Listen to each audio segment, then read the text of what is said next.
Thank you, Jared. Jared and I argue a lot about design. I think it's an East Coast, West Coast thing, or maybe a consultant in-house thing, or maybe big company startup thing. But thank you for letting me rant for 20 minutes. Appreciate it. You're welcome. I want to talk about designing startups, about when you're a designer at a startup, what are the things you need to do that are different than other kinds of design? And what are the skills that you need in order to make a big impact in your company? And when I began working with startups, I had this very memorable meeting with a founder. I went over to their offices. It was scrappy. It was cool. And we sat down in a conference room. And this founder said to me, he said, I care about great design, and I want to have great design in my company. I was like, yes, this is going to be a totally easy meeting. I've been trying to get people to care about design for so long, and here's this person that really cares about it. This is great. Why don't you hire someone, right? Because I've interviewed like 100 designers. I can help you with this. And he said, well, we don't have headcount. Like, okay, well, so how about you hire an agency? There's all sorts of great agencies here in San Francisco and beyond. How about we do that? He goes, well, I don't really have the budget to hire an agency. They're pretty expensive. Okay. How about you hire a freelancer, right? Because they could come in for one day a week maybe. And he goes, we don't even really have the money to hire a freelancer. And now I'm like, shit, I thought this was going to be an easy meeting. And I think it's very easy as a designer to hear this kind of mentality from founders and think, like, what are you, crazy? You can't have great design without designers. But what I saw in him wasn't that, right? I saw someone that wanted to believe. Like, he had heard about this thing called great design, and he wanted it in his company, but didn't quite have the evidence needed to put in resources behind it. So we talked about all sorts of things about how they could try to do design without designers and how they could experiment cheaply with different ways to add design. That was the world we were in 5 years ago. Now you zig forward to today. Design isn't this like thing that might be out there that could be helpful. Design is in the front row. We're in the basket, right?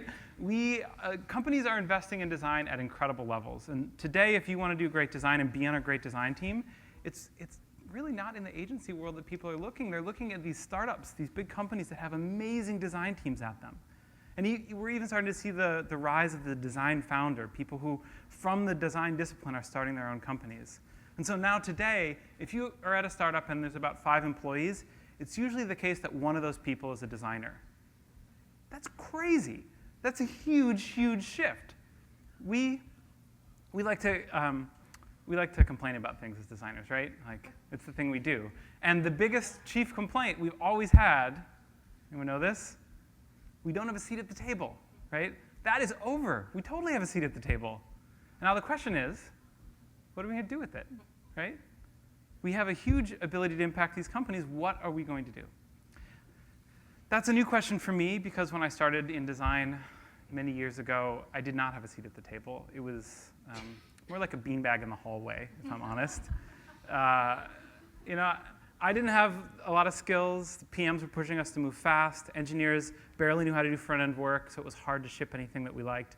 It was just really hard work. But I know what I wanted, right? I wanted to do great design work. And that was true in 1994 when I saw Wired magazine move to the web, and I thought, holy shit, you can do design on the web? That's amazing. And it was true 10 years later when 37 Signals showed us all that simplicity can be a feature. Like, yes, I want to do that. And it's true 10 years later today when I see products like Path and Square and the amount of detail they put on the surface of their products. It's just, I envy it so much. I want to do work like that. And so for me, for the longest time, my goal has been, how can I get my company to ship beautiful design? And I've been doing all sorts of things to help with that. Hiring visual designers, teaching people how to do critique at companies, building prototypes myself, anything to help them ship beautiful design. But then I realized over the years that not all design wins. There's plenty of companies out there that had great design but weren't successful. And this kind of rocks my worldview a little bit. Like, I think my favorite example of this is TiVo. Has anyone here used the TiVo? It was awesome if you haven't used it. The interaction design was great. The brand design was amazing. Even the sound design, the boop boop, like everyone remembers that, right? It was so easy. My mom could use it, but today, like not many people use TiVo, right? They had a hard time selling it. And what I came to realize is that great design can't solve a broken business model. It just can't. And there's all sorts of examples of this. Like This is another one of my favorites. There's this diet tracker out called Fubi, which is beautiful. It had all these great quotes from TechCrunch and others about how beautiful and simple it was to use. Gorgeous, gorgeous UI. And then there's this other diet track you may have heard of called MyFitnessPal, which I don't think will win any design awards for the visual design. And one of these is incredibly successful, and the other is not sold in the App Store anymore. Do you know which one? It's not the beautiful one that survived. So as a designer, you're like, what is happening?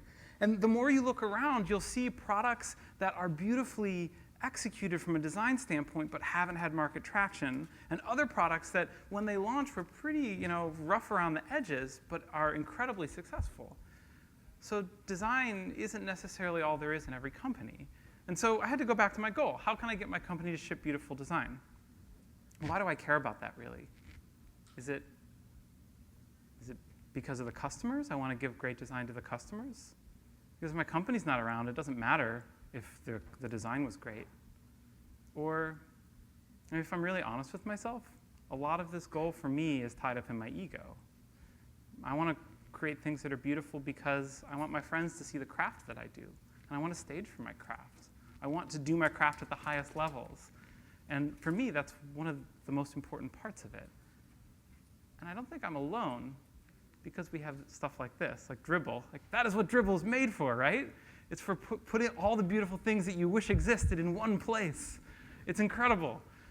But we have the seat at the table now. And I think we as designers have to figure out what we want to use that seat for. Do we want to use these companies as stages for our craft? Or do we want to do something different? Because the more I think about it, I think I had it a little bit backwards. It wasn't about how we can ship great design here. The real goal is, how do I use my skills as a designer to build a great company? And that is a scary question. That's a really scary question, because I know how to make products more beautiful and easier to use and more delightful and all that. I can do that. But how, as a designer, do I make a better company? And what does it even mean to be a designer if you're not pushing pixels?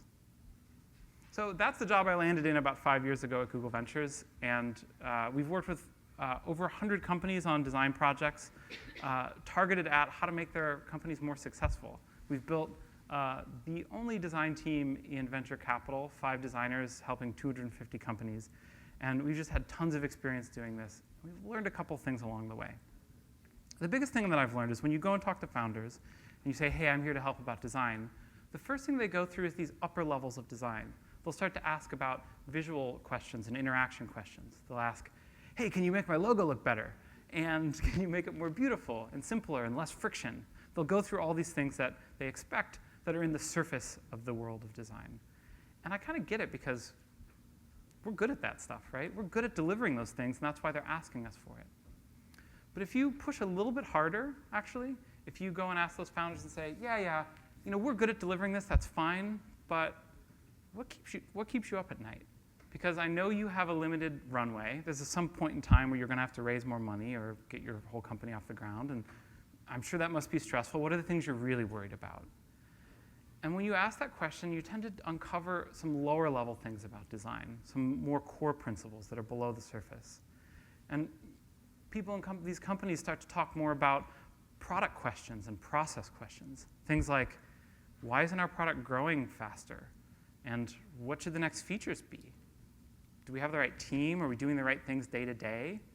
Now, those are the questions that design can actually help answer if we push ourselves to do it. And so that's why what I want to talk about today is 4 skills that I think designers need to have if they're going to be focused on the core of design here. OK, so the first one is that you have to know where to dig. You have to choose the right problems that you want to work on. I had the great pleasure to work with 2 entrepreneurs who were just starting their company. Their names are Anish and Jason. Here's a picture of them. At the beginning, they didn't have any product. They didn't have any company or name or anything. They just had this inkling that messaging on Android, all the kind of text messaging you do back and forth, that it could be better. It could be better in some way. But we didn't really know what the company would be. It needs a name. It needs a logo. Which features should we add? What should we build first? Does anyone need better messaging on Android? We had this and so many other questions.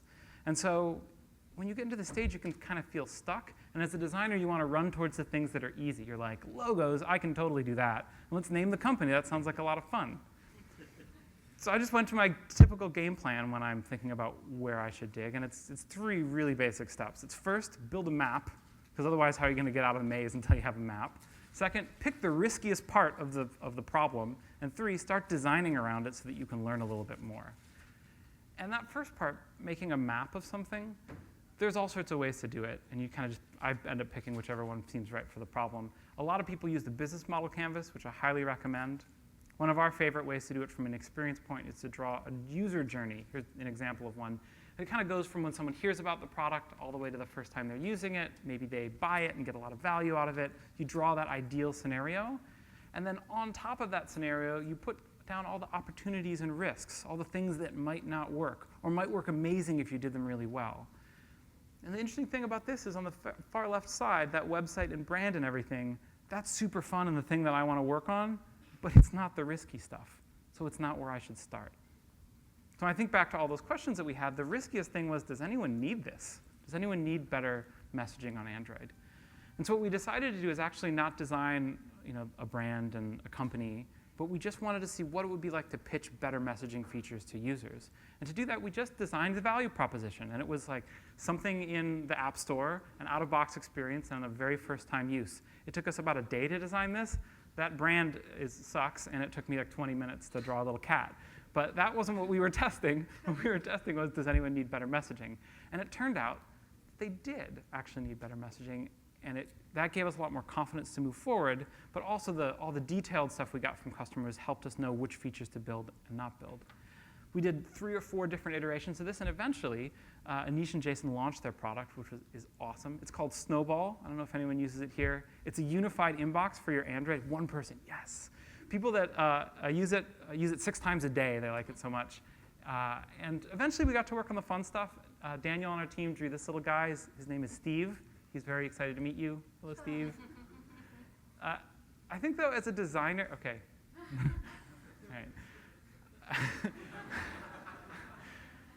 right. As a designer, when you're working at a startup, it's much more about the learning than it is about the execution, right?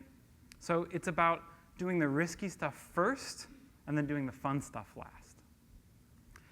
The second thing I think designers at startups need to do really well is to get dirty. That last thing with Steve, he is beautifully well illustrated and drawn, has nice personality. That early stuff I shown was embarrassing. It was horrible design. And figuring out the right fidelity to work in can be challenging.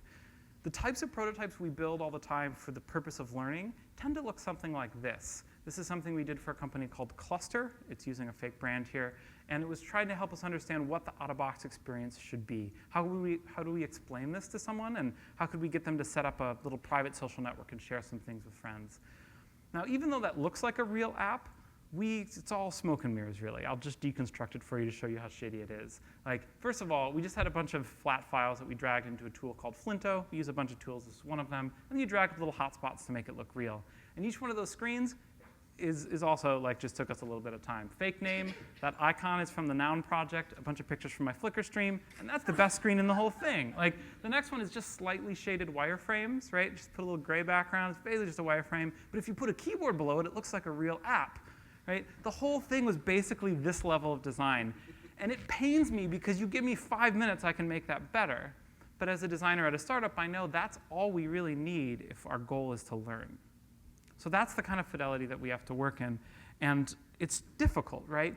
Because you don't want to under-polish. Like, do not do paper prototypes unless what you're delivering to customers is paper. There's so many better tools to simulate experiences. And don't over-polish. Don't make something beautiful and spend all that time unless what you're trying to measure is how good your beauty is. Which, maybe there's some products that need that. But for the most part, they don't. I find it really hard to do this, if I'm really honest, because I care so much about craft. And so I've had to hack different ways to keep myself at the right level of fidelity. There's a bunch of them that I use. One of them is honestly just picking the right tools. If I have Photoshop in front of me, I'll polish the hell out of something. But if I have Keynote or OmniGraffle in front of me, not only do they make polishing things impossible because they're not as good, but also they encourage you to think in stories and flows, which tend to be more important. Also, focusing on, there it is, workflows, layout, and copywriting are kind of the most important things. I always go back to those because they end up teaching me the most about the concepts that we're delivering. Second is using templates and libraries wherever possible. So I love using Kinotopia. I love using the Noun project, stock photography. Anything you can find so you don't have to reinvent the wheel will save you a ton of time. It may not be like the best icon. It may not fit with all the other stuff that you're doing. But if the user understands what that icon means, it's fine. You can polish it up later. And finally, create deadlines for learning. Because given the time, I will totally polish a turd. I'll take this idea that is bad and try to make it look beautiful, and that'll only get me more attached to it and waste time. And so what we try to do is set these points in time where we're going to go talk to users whether we're ready or not. And that forces me to get out of my comfort zone. And injecting fresh data all the time is so important. In fact, that's the third thing that I want to talk about. Like, nothing will kill a project faster than not having the right data. And this is tricky because I think teams don't wander around going like, oh, we don't really know stuff. Like, we usually feel pretty confident, especially founders and founding teams. We feel confident in what we know. But there's this tricky thing about the brain in that it fills in the gaps in what we see. Like, the brain is this pattern matching machine, and it sees patterns everywhere. We see faces on Mars when it's really just like a lump of dirt.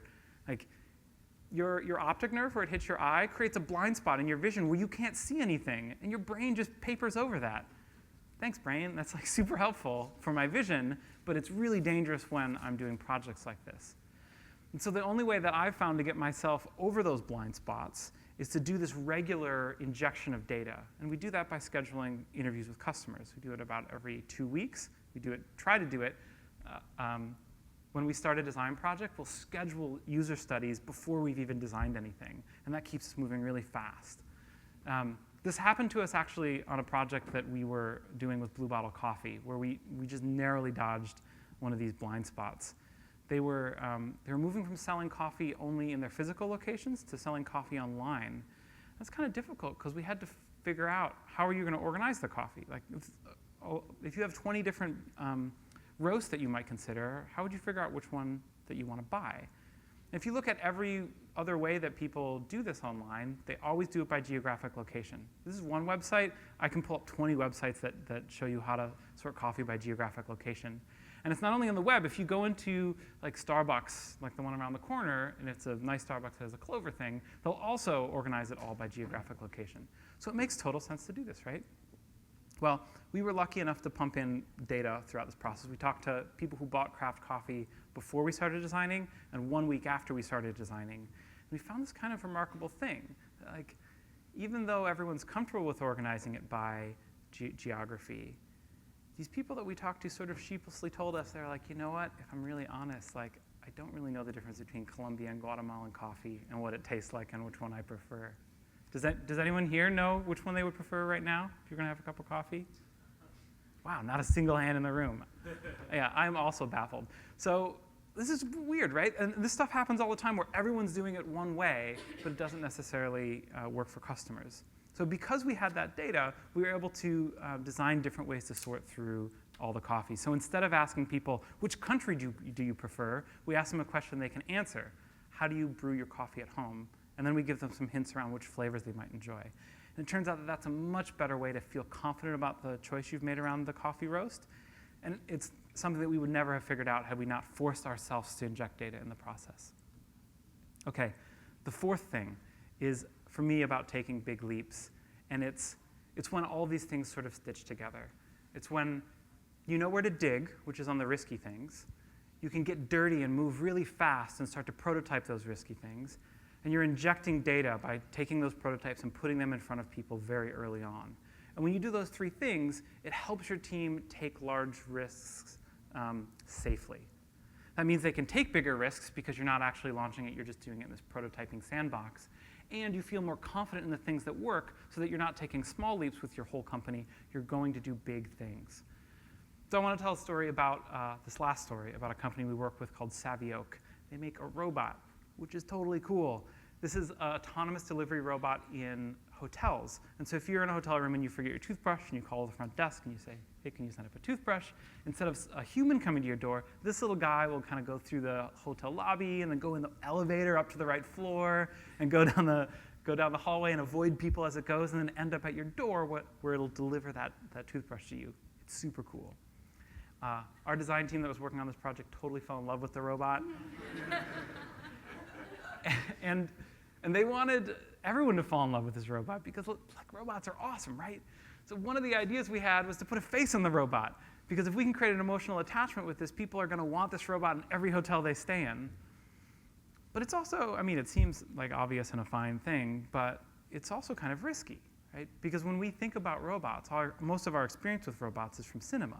When you think about this robot, he can do all sorts of cool things. He can fly spaceships, he can project holograms, he can stop trash compactors, he can throw you a lightsaber. He can do lots of awesome things. But robots in today's world can't do all those things. This robot is amazing in what it can do, but it doesn't even have a microphone. So if you raise expectations too high, you might let people down. So it's a risky thing to do. And that's what we wanted to dig in on, because we thought if we did it well, we could build this emotional attachment, but we didn't want to let people down. So, great, we know where to dig. How are we going to get dirty? Well, it turns out this robot had a spot on the front for an interface, and it needed to do a couple simple tasks like get ratings and stuff like that from customers. So the team quickly built that UI on top of a face UI so we could have kind of both in there, put it on an iPad mini and strap the mini to the front. We could drive it around with a PlayStation controller. So great, we had our prototype in about a day. And then we needed to figure out a way to pump in fresh data. So we went to a hotel room, and we scheduled 5 regular travelers to come in, and then we would ask them to call the front desk and ask for a towel or whatever they needed, and then this guy would show up at their door. The little robot would show up instead of a person. We were going to see how that went. So we strapped the whole room with drop cams and all sorts of other stuff and drove to the building next door to watch, kind of in a little bit of a creepy style. And so we were worried about this. What would happen when people saw the robot the first time? Would they think this is annoying? I wanted a human to bring this. I feel marginalized. Or would it be good?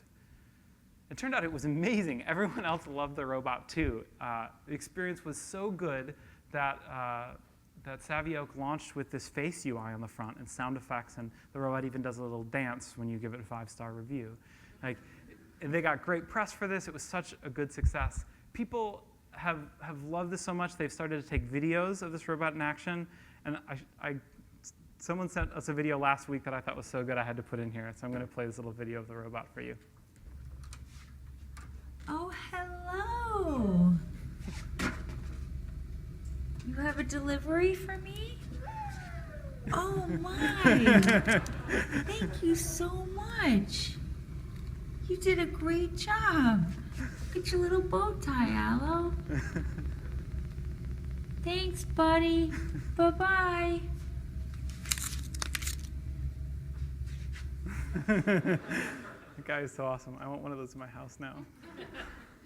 So as designers, we can choose where we want to work, right? We can work up on the surface level where we're very used to working, or we can take these risks and move more into the core of the design of these companies.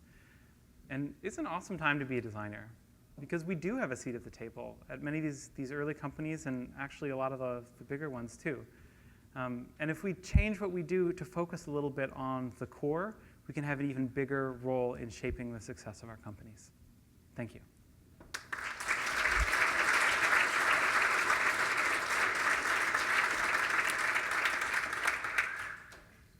Excellent. What questions do we have for Braden here?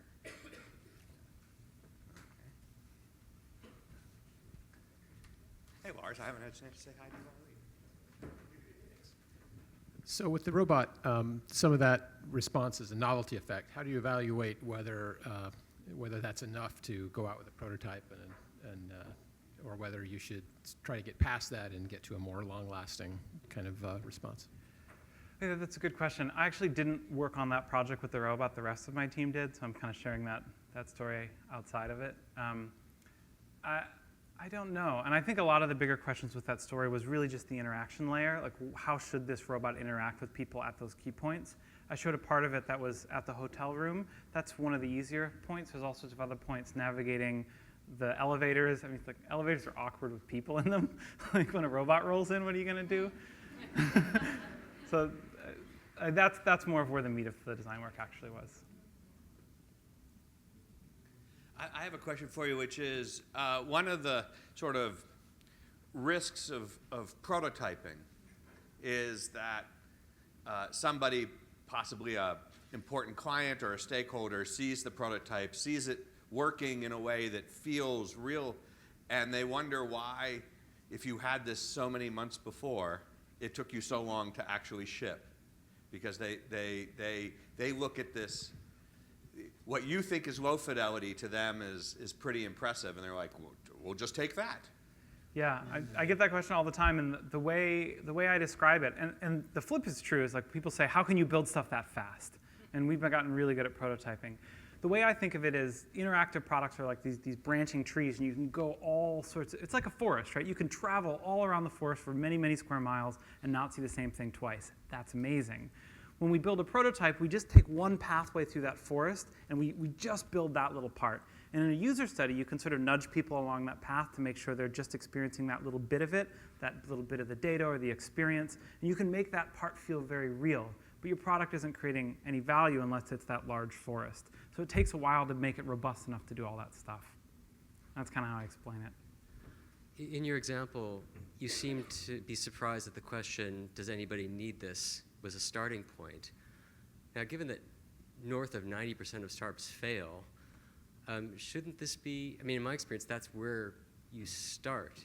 You start with figuring out, does anybody need this? Not just, I want it, because as we've established, you're not the user. Why is that unusual to start at the, does anybody need this, rather than, let's just start doing something? Yeah, I think a lot of companies do start there, and that's the right place to start. But a lot of people take leaps, honestly. Like, they don't have great data. It's an itch that they want to scratch for themselves. And they're willing to work a year of their own time to try to build something and put it out there in the market. And sometimes those things work really well. And so they never actually had to ask, like, does anyone need this? They're like, I needed it. And it turned out a bunch of other people needed it too. Now, was it smart to work for a year on something without gathering data about the market? Probably not. But when it works, it's amazing, right? Because I'm not always sure you can get to those great things without taking some of those leaps. I'm wondering, though, isn't this sort of where this, put something out there and we're not going to worry about it because we can always pivot later mentality comes from? And does that actually, well, first, is it, are the resources that it wasted more than the value that you would have gotten had you done more specialized research up front? Well, I think the huge myth around technology is that launching is good. Like, launching feels very good. You can talk to the press and you can call your parents and you've finally finished this project you've done. But if it isn't the right thing, now you have a much more brittle company. You have to support all the features that you've launched, and it's very hard to steer in the right direction. And just because you launched doesn't necessarily mean you're gathering the data you need to steer. So I always think of launch as this kind of ratchet where it's easy to put stuff out, it's hard to take it back. And if you can figure out earlier on whether or not those ideas are good, it helps you steer quicker. Okay. I think we have time for one more, so I'm going to go with you. Yes, I win. Yeah, so for kind of the processes of creating a hypothesis, testing your hypothesis, and creating a prototype, sometimes you're in that middle stage of creating a prototype that's tappable to give to other users. But what are some other ways that you test your hypotheses? What are some other methodologies that you use, just in your experience? So honestly, one of the ones we go to most is building that thin veneer of the product and showing it to a couple customers. There's other ones. I mean, that's one of the first ones we go to, and then we back off and try to take, if it's positive, then we try to take that hypothesis and split it into a number of different things we can test in different ways. For example, with percent experiments or fake doors, where we'll put a button on there that says, print your profile, and if no one clicks the button, you're like, well, we don't need to build a print style sheet. Stuff like that. Braden, thank you so much. Cool. This was awesome. Thank you.